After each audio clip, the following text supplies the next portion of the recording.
കർത്താവിനാൽ ഏറ്റവും അനുഗ്രഹിക്കപ്പെട്ടവരെ,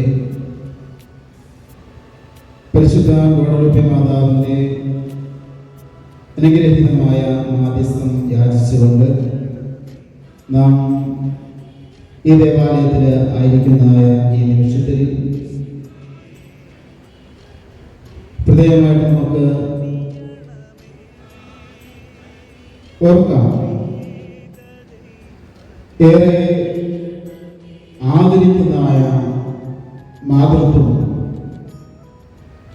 കത്തോലിക്ക സഭയിൽ ലോകമെമ്പാടും ആദരിക്കപ്പെടുന്നതായ മാതൃസങ്കല്പം.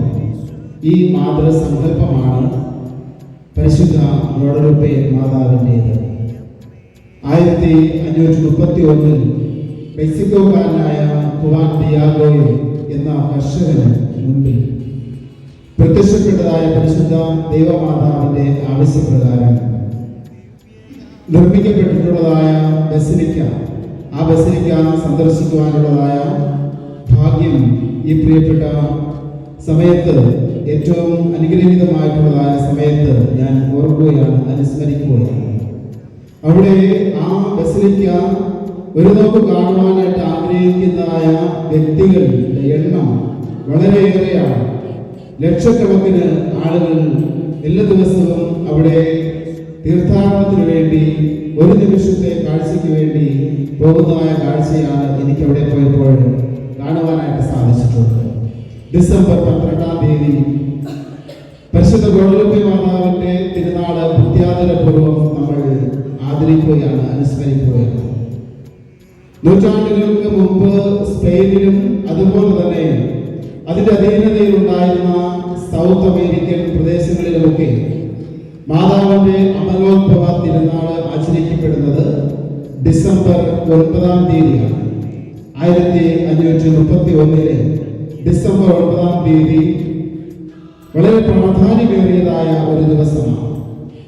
മഞ്ഞുകൂടിയ പ്രഭാതത്തിന് ഹുവാൻ ഡിയാഗോ എന്ന കർഷകൻ തന്റെ ഗ്രാമത്തിൽ നിന്ന് മെക്സിക്കോ നഗരത്തിലേക്ക് യാത്ര ചെയ്യുകയാണ്.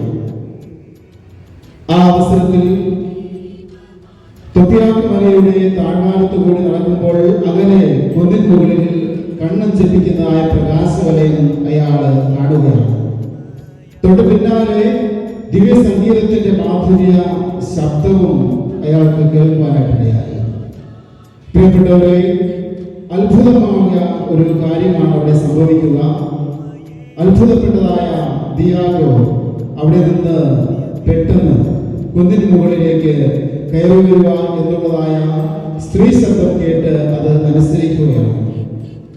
അപ്പോൾ ദിയാഗോ കുന്നിന് മുകളിലേക്ക് ഓടിയെത്തുന്നതായ കാഴ്ച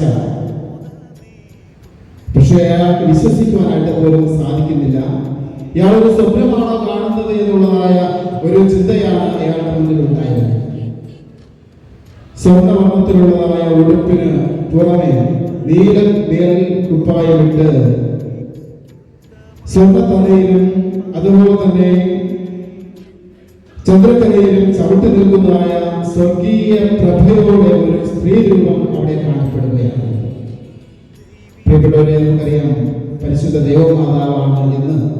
അത് എന്ന് തിരിച്ചറിയുവാനായിട്ട് ഗുവാന്തിയോയ്ക്ക് അധികം സമയം വേണ്ടി വന്നിരുന്നില്ല. കാരണം അയാൾ ഒരു വലിയ ഭക്തനായിരുന്നു.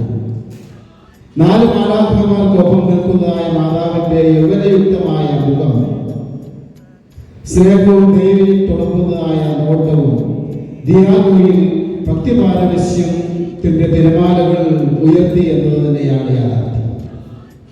പരിശുദ്ധ മാതാവ് തന്റെ ഒരു ആഗ്രഹം ഗുവാന്തിയോയെ അറിയിക്കുകയാണ്. അവിടെ തന്റെ സ്നേഹത്തിന്റെയും സഹാനുഭൂതിയുടെയും സംരക്ഷണത്തിന്റെയും പ്രതീകമായി തന്റെ വണക്കത്തിന് ഒരു ദേവാലയം നിർമ്മിക്കണമെന്നും ഇക്കാര്യം സ്ഥലത്തെ ബിഷപ്പിനെ അറിയിക്കണമെന്നുമാണ് ആ ആഹ്വാനം. തുടർന്ന് പരിശുദ്ധ അപ്രത്യക്ഷയാണ്. പ്രിയപ്പെട്ടവരെ, ഇവിടെ നമ്മൾ കാണുക സ്പെയിൻകാരൻ ബിഷപ്പിനോട് ദിയാഗോ പറഞ്ഞതായ ഈ സംഭവം ബിഷപ്പ് അവിശ്വസിക്കുകയാണ്. അതിനാൽ തന്നെ ദേവാലയം നിർമ്മിക്കണമെന്നുള്ളതായ ആവശ്യവും ബിഷപ്പ് തള്ളിമാറ്റുന്നു. എന്നാൽ അവിടെ സംഭവിക്കുക, അടുത്ത ദിവസം മനോവിഷമത്തോടെ ദിയാഗോ തൊപ്പിയാക്ക് മലമുകളിൽ വീണ്ടും എത്തി. അവിടെ വീണ്ടും പ്രത്യക്ഷപ്പെട്ടതായ മാതാവിനോട് ബിഷപ്പിന്റെ സമീപത്തെ കുറിച്ച് ദിയാഗോ വളരെ വേദനയോടുകൂടി പങ്കുവെക്കുകയാണ്. ഒന്നുകൂടി ബിഷപ്പിനെ കണ്ട് പറയുവാനായിട്ട് മാതാവ് ദിയാഗോയോട് ആവശ്യപ്പെടുകയാണ്. അതനുസരിച്ച് ദിയാഗോ വീണ്ടും ബിഷപ്പിന്റെ അടുത്ത് എത്തുകയാണ്. ഈ കഥ വിശ്വസിക്കണമെങ്കിൽ എനിക്ക് എന്തെങ്കിലും ഒരു അത്ഭുതം കാണണമെന്നായി നമ്മുടെ പ്രിയപ്പെട്ടതായ ബിഷപ്പ്. ഇതിനിടെ മറ്റൊരു കാര്യം സംഭവിക്കുകയാണ്. ദിയാഗോയുടെ അമ്മാവൻ ജുവാൻ ഗുരുതരമായ അസുഖം മൂലം കിടപ്പിലാകുന്നു. അമ്മാവനെ പരിചരിക്കുവാൻ വേണ്ടി ആ പറഞ്ഞ ദിവസം മലമുകളിൽ എത്തുവാനായിട്ട് ദിയാഗോയ്ക്ക് കഴിഞ്ഞില്ല. മാതാവ് പറഞ്ഞ ദിവസം ദിയാഗോയ്ക്ക് അവിടെ എത്തുവാനായിട്ട് സാധിക്കുന്നില്ല. കാരണം ഈ പരിചരണം 2 ദിവസം കഴിഞ്ഞ്, അതായത് ഡിസംബർ 12-ാം തീയതി തന്റെ ഇടവപ്പള്ളിയിലേക്ക് പോവുകയായിരുന്നു ദിയാഗോ. മറ്റൊന്നിനുമല്ല, ഇയാൾക്ക് അന്ത്യപ്രകാശം കൊടുക്കണമെന്ന് വികാരിയച്ഛനെ അറിയിക്കുന്നതിന് വേണ്ടി. പ്രിയപ്പെട്ടവരെ, ആ പോകുമ്പോഴേ പരിശുദ്ധ മാതാവ് ഇയാൾക്ക് വീണ്ടും പ്രത്യക്ഷപ്പെടുകയാണ്. ചോദിക്കുന്നു, എന്തുകൊണ്ട് ഞാൻ പറഞ്ഞ സമയത്ത് വന്നില്ല എന്ന്. ദിയാഗോ തന്റെ അമ്മാവന്റെ അസുഖകാര്യം പരിശുദ്ധ മാതാവിനോട് പറയുകയാണ്. അമ്മാവൻ എത്രയും പെട്ടെന്ന് സുഖം പ്രാപിക്കും എന്ന് മാതാവ് ഉറപ്പ് നൽകുന്നു. വീണ്ടും അയാൾ ബിഷപ്പിനെ കാണുവാനായിട്ട് പോകുന്നു. മാതാവിന്റെ വീണ്ടുമുള്ളതായ അഭ്യർത്ഥനയെ തുടർന്ന് പരിശുദ്ധ മാതാവ് ദിയാഗോയെ മലമുകളിലേക്ക് വീണ്ടും ക്ഷണിക്കുകയാണ്. ഇവിടെ ദിയാഗോയ്ക്ക് തന്റെ കണ്ണുകളെ വിശ്വസിക്കുവാനായിട്ട് സാധിക്കാത്ത രീതിയിൽ അവിടെ ഒരു അത്ഭുതം നടക്കുകയാണ്.